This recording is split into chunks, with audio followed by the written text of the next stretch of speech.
Before the sun ever rose, before men walked beneath open skies, a single Maya's defiance changed the fate of all who would follow. Picture a being whose flames burned so fierce they could melt the tools in the great forge of Aula himself, whose light proved too pure for even Morgoth himself to corrupt. While other fire spirits fell to darkness, becoming Balrogs that would terrorize the world for ages, one stood unmoved. Her name was Arien, and her power would transform Middle-earth forever. This is the story of how the mightiest of the Valar, who had once challenged the combined power of his brethren, found himself cowering in shadows from a light he could not defeat. Long before the sun traced its first arc across Middle-earth's skies, Arien moved like living flame through the gardens of Valinor. Her form, though cloaked in flesh like others of her kind, barely contained the fierce radiance within. As handmaiden to Vana the Ever-Young, she would tend the golden gardens where immortal flowers bloomed in eternal spring. Each morning she gathered the luminous dews of Laurelin, the golden tree, in vessels of crystal so pure they seemed spun from solidified light. The dew itself responded to her presence, glowing brighter as if recognizing a kindred spirit. While other Maya struggled with tools and containers, the sacred drops flowed effortlessly into her crystal vessels. With reverent care, she moved among the golden flowers, blessing each one with drops of Laurelin's light, and wherever the dew fell, the blooms unfurled like tiny mirrors of the great tree itself. Even the Eldar, the firstborn children of Ilúvatar, who dwelt in these blessed realms and tended to Vana's gardens alongside her, found themselves overwhelmed by her presence. These immortal beings, mighty and fair beyond mortal measure, learned to avert their eyes when she passed, for even a glance at her face was like staring into the heart of a forge. None could long endure the brilliance of her gaze.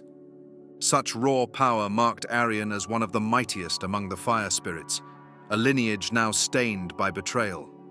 She knew well the darkening of her kin, for they were spirits of fire like herself. The Valeroka, Balrogs as they were named, had once danced in holy flame beside her, their light pure and unsullied. But Melkor's whispered promises of unfettered power had consumed them, turning their sacred fire to shadow and smoke.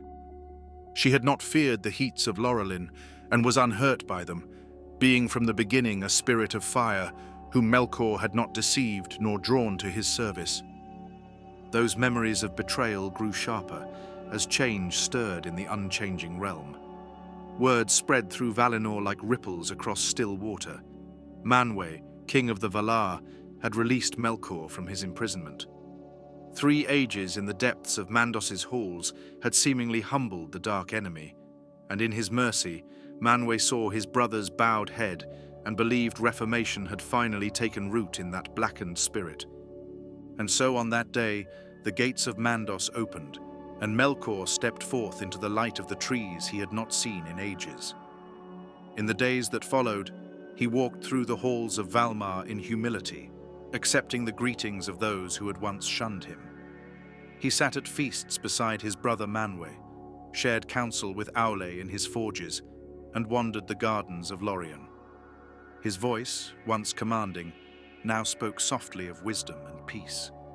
Through Vana's flowering glades he would often pass, pausing to admire the golden blooms that grew in Laurelin's light. Decades passed, and one day, in the hour between lights, when Laurelin's last gleam faded and Telperian's silver had not yet waxed, Melkor came to the gardens. The pale marble paths wound between beds of luminous flowers, leading him to where Arien worked. She knelt among golden flowers that shone like stars fallen to earth, their petals still bright with the day's last light. As he approached, ancient memories stirred, his voice from ages past, promising her and her kindred spirits of firepower beyond measure. But now he merely spoke gentle words of greeting before continuing his walk through the garden. Arien did not dwell on these memories of darker days. If Manwë himself believed in Melkor's redemption, who was she to question it? And so she continued her work among the gardens, tending to the flowers that drank in the tree's light. Yet days later, Melkor returned at the same hour. This time his voice changed, growing rich with power as he drew near. He spoke of vast armies waiting to be led, of fires that could reshape worlds, of dominion beyond the constraints of the Valar. Each word painted visions of mighty kingdoms, of flames that would dance to her command alone. The air grew thick and heavy with his promises. Arien rose and turned to face him, though shock still freezing her movements. She had not expected this from the seemingly repentant Vala. The fire of her being blazed forth as her form shed its careful restraint, her radiance filling the garden. Melkor stepped back as shadows veiled him in darkness. His power surged outward in whispered waves, invisible but potent. Where it touched, flowers silently withered, though no mark showed on their petals. The very air was weapon, pressing in with the weight of mountains, yet leaving no trace of its passage. Arien remained unmoved, her fire rising to meet his shadow. Her flame, fierce and free, met his darkness and held. They stood locked, darkness pressing against flame. The ground trembled beneath them, the air itself seeming to splinter with their clash. Then the pressure vanished, the darkness withdrew, and Melkor was gone, leaving only withered flowers in his wake. The wilted petals screamed their warning, but Valinor's peace had grown too deep for urgency. Ariel moved through the gardens, intent on reaching Varna with her warning.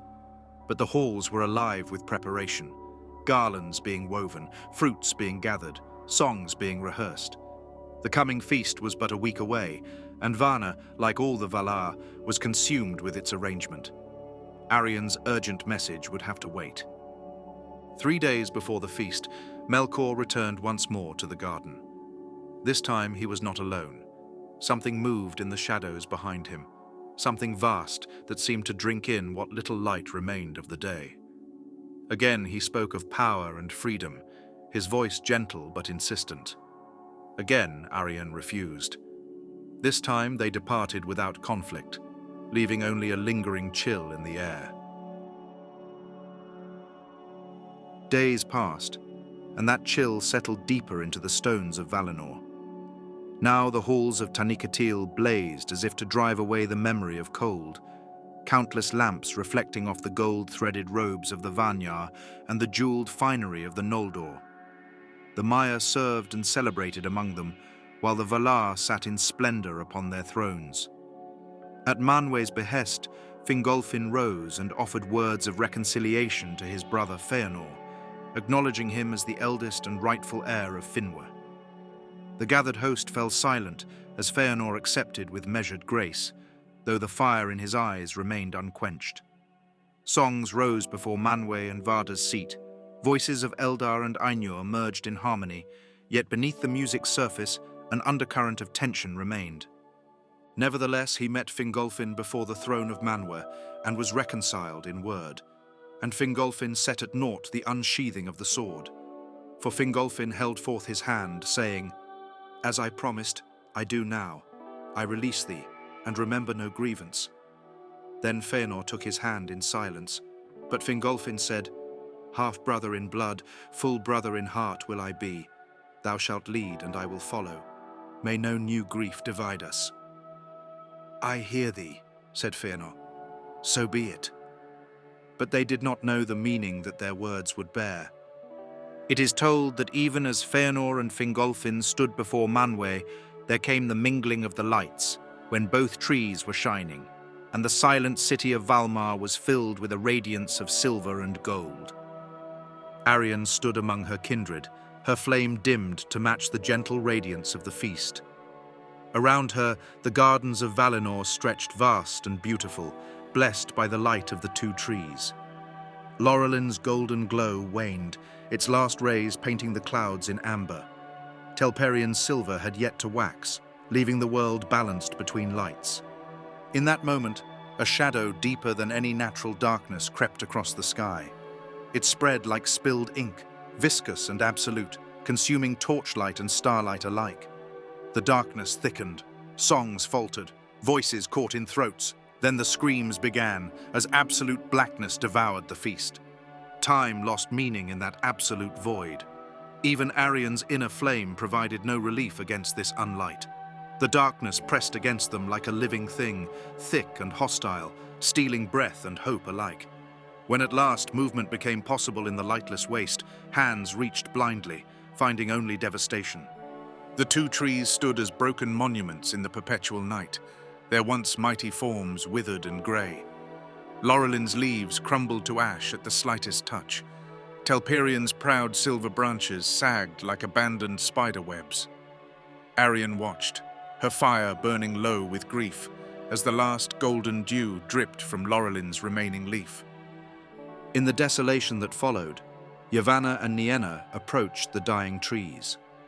From Laurelin's withered crown, they gathered a single golden fruit, still warm with the tree's dying light. From Telperian's silvered branches, they rescued one final flower, its petals gleaming like captured starlight. Together, they brought these last vessels of the tree's power before the other Valar. In halls deep beneath the mountains, Aule's forges blazed. His hammers sang against metal that had never known earthly fire, shaping vessels worthy of bearing these last lights. First he wrought Isel, the moonship, fair and silver, delicate yet strong, designed to sail through the void between stars. In time, he would create a vessel of even greater power for the sun, one that could contain the fierce heat of Laurelin's final fruit without being consumed. The Valar gathered their Maya to council, for these vessels would need more than mere craft to guide them. Manwë spoke of the need for guardians who could weather the vast emptiness between stars, spirits strong enough to bear such concentrated light, yet wise enough to maintain their appointed paths. These vessels must dance an eternal rhythm, he declared, bringing hope to all corners of Arda while keeping their precious cargo forever beyond Melkor's reach. Many of the Maya stepped back at these words, understanding the weight of such duty. To guide these vessels meant surrendering their place in Arda forever, leaving behind the blessed realm they had helped shape since the beginning. Tillan stepped forward then. As a hunter in Orome's train, he had often gazed upon Telperian's silver light, yearning to capture its beauty. His petition to guide the moon rose from deep longing, and the Valar granted his wish. Shedding his earthly form, Tillan became a spirit of silver flame, merging with the moon's light. Tillan was a hunter of the company of Orome, and he had a silver bow. He was a lover of silver, and he begged to be given the task of tending forever the last flower of silver. The moon rose first into the realm of stars, and for a while Middle-earth knew only moonlight. As Isil's silver radiance touched the world for the first time, many things stirred that had long slept in Yavanna's slumber. Melkor's servants watched in amazement and dread, while in the outer lands the elves looked up in wonder. From the west, Fingolfin's silver trumpets rang out, marking the beginning of his march into Middle-earth, his host casting long shadows in the new moonlight.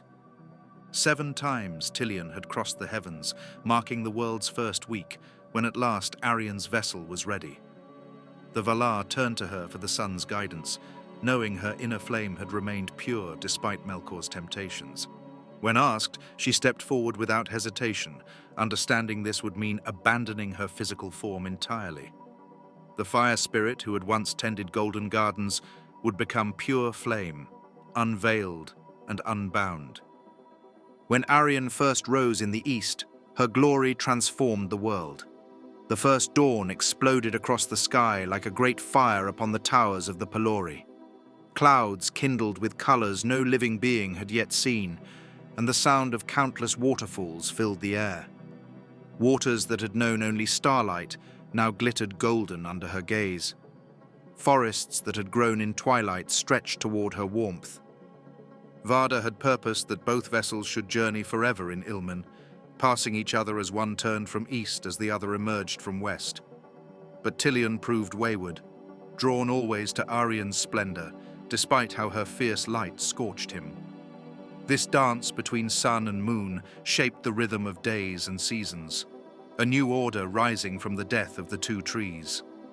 These new lights transformed Middle-earth itself. Desert sands sparkled like seas of gold, mountain peaks glowed like molten copper. Each sunrise drove back the shadows that Melkor sought to spread across his stolen realm, fulfilling the Valar's hope that this time their light would endure beyond the enemy's reach. This new ordering of light marked more than the beginning of counted time. It heralded the awakening of men, the second-born children of Ilúvatar. Unlike the elves who had risen under starlight, men first opened their eyes to Arien's golden rays. Her light became inseparable from their nature, making them creatures of the day who found rest in darkness, opposite to the starlit elves. In this, the Valar saw a sign of hope, that Arien's light would guide and protect Ilúvatar's younger children in the ages to come.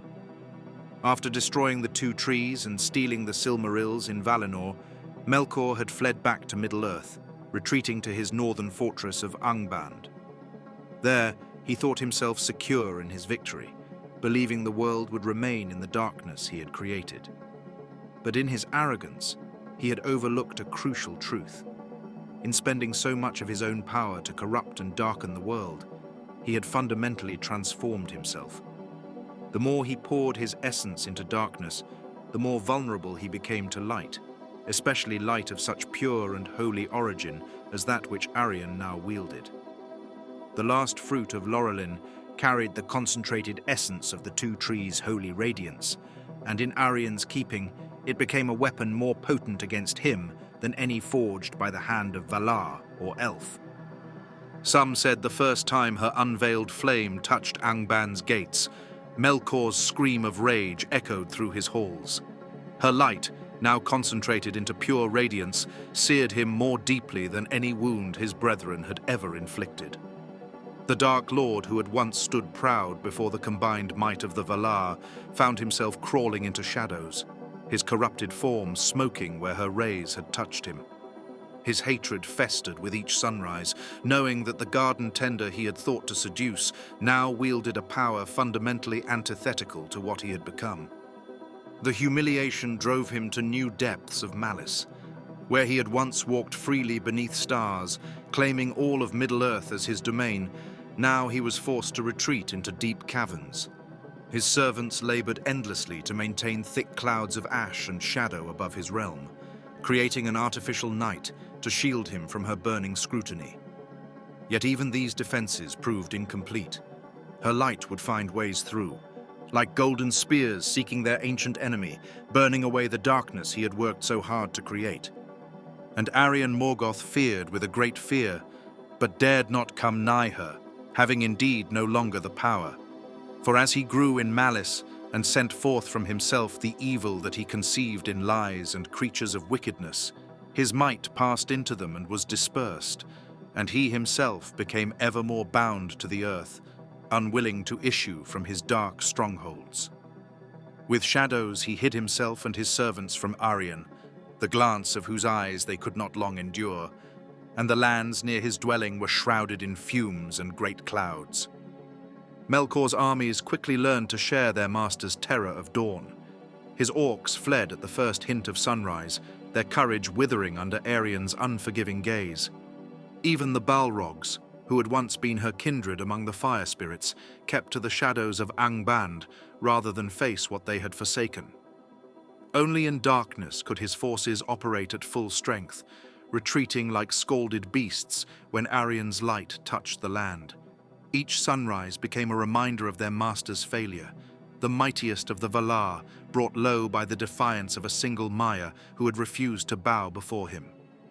From her path above, Arien watched as her light shaped the very nature of the war for Middle-earth. Where Melkor had once destroyed the lamps with impunity and poisoned the trees through stealth, now he found himself facing a light he could neither reach nor resist.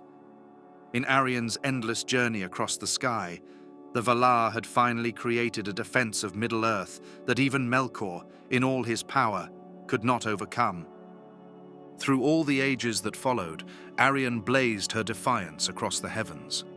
Arien's ceaseless journey meant that darkness could never again gain total victory. Even in the longest night, dawn would always follow. The Valar had chosen well. In her they found not just a guide for their new light, but a guardian who's incorruptible. Each sunrise became both memory and promise, memory of the golden gardens she once tended, and promise that light, no matter how distant, will always return.